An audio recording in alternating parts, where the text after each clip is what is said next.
So, you're trying to do everything right for your gut health, but you still feel bloated, tired, and just off. Well, what if I told you some of the most common, healthy advice out there could actually be making things worse? Today, we're going to dive into 8 huge gut mistakes, all based on the work and personal experience of Dr. Eric Berg. And look, this isn't just coming from a textbook. Dr. Berg lived this. For over a decade, he had a constantly painful, bloated gut. He basically made all the mistakes in the book so that we don't have to, and that experience completely changed how he approaches gut health. So that really brings us to the big question, right? Is it possible that your super healthy diet, that kale shake you blend every morning, the whole grain bread, the fiber supplements, could be the very thing that's hurting your gut? Well, let's find out. Okay, first up, let's talk about the so-called healthy things we're told to add to our diets that can seriously irritate an already damaged gut. This is where a lot of people get tripped up. And here we go, mistake number 1, and honestly, it's a game changer for a lot of people, trying to fix your gut by loading up on fiber. I know, we hear it all the time. Fiber feeds your good gut bacteria. But what if your gut is just not ready for that? Dr. Berg has this incredible analogy that just makes so much sense. For a gut that's already inflamed and damaged, throwing a bunch of raw fiber at it is like rubbing sandpaper on an open wound. Ouch! It just creates more irritation, more gas, and more inflammation because you're feeding the wrong kind of microbes. So the takeaway isn't that all fiber is evil, it's that the form is absolutely crucial. Cooked or steamed veggies, way easier to handle. Fermented foods like sauerkraut and kimchi, fantastic. And sometimes the best thing you can do is just give your gut a break altogether through fasting or even a short-term carnivore diet, just to calm everything down. And speaking of fiber culprits, let's talk about modern whole grains, especially wheat. You gotta understand, this is not the same plant our grandparents ate. The wheat we have today is packed with a form of gluten that's super tough to digest, not to mention other things called anti-nutrients that can irritate your gut lining and block mineral absorption. Which brings us right to mistake number 2. You know that superfood shake, the one with raw kale, spinach, and a ton of fruit?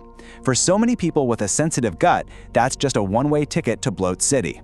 You're hitting your system with a massive dose of raw fiber it just isn't equipped to handle. All right, let's shift gears. Now we're going to look at some of the common fixes and treatments for gut issues that can actually end up doing more harm than good. Okay, mistake number 3. Your gut feels off, so what do? You go to the store and grab a bottle of probiotics, right? Well, the problem is most of them just don't have enough of the good stuff to actually make a dent. And don't even get me started on most commercial yogurts. I mean, just look at this. The yogurt aisle is a minefield. Most of them are low-fat, which we'll get to later, and then they're pumped full of sugar and starches. You're basically feeding the bad bacteria you're trying to get rid of. A way better choice? Plain, full-fat, organic, grass-fed kefir. It's in a totally different league. Now this one is really serious. Antibiotics. Look, sometimes they are absolutely necessary, but we have to understand what they do. After you take a course of antibiotics, your gut microbiome never fully goes back to the way it was. Ever. It's a permanent change. They just carpet bomb everything, wiping out the good with the bad. Mistake number 5 is one of those things that feels so backwards when you first hear it. You get heartburn, so you think you have too much stomach acid, and you pop an antacid, right? Well, it turns out, in the vast majority of cases, the real problem is too little stomach acid. So here's what's actually going on. Your stomach is supposed to be incredibly acidic. That strong acid is the signal for a little valve at the top of your stomach to clamp shut. But when your stomach acid is weak, that valve gets lazy and doesn't close properly, letting acid splash up. Taking an antacid just makes the problem worse in the long run. And then there's mistake number 6. Colon cleanses or detoxes. I get it, the idea of cleaning out the pipes sounds appealing. But what you're really doing is flushing away all of your friendly bacteria. You're literally stripping away the good guys you need for healthy digestion, which, ironically, can lead to things like constipation. Okay, for our final section, let's zoom out and look at some of the big picture diet ideas that can totally sabotage your gut health without you even realizing it. And this is a huge one. For decades, we were told to go low-fat. Turns out, that's terrible advice for your gut. Why? Because eating fat is the #1 thing that tells your gallbladder to release bile. And trust me, bile is your gut's best friend. So why is bile so important? Well, first, it helps you break down fats and absorb crucial vitamins like A, D, E, and K. But maybe even more important, it acts like a detergent. It cleans out your small intestine and keeps bacteria from growing where they're not supposed to. Without enough bile, you can end up with a nasty condition called SIBO.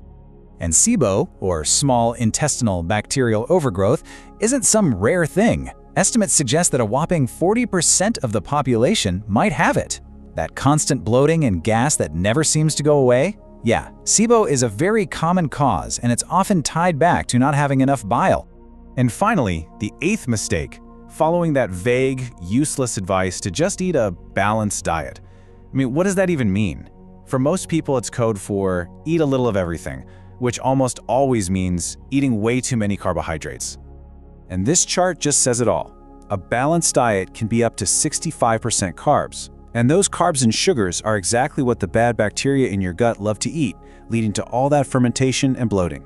Dr. Berg's advice? Get that number down below 10% and just watch what happens. So what are the real gut superfoods?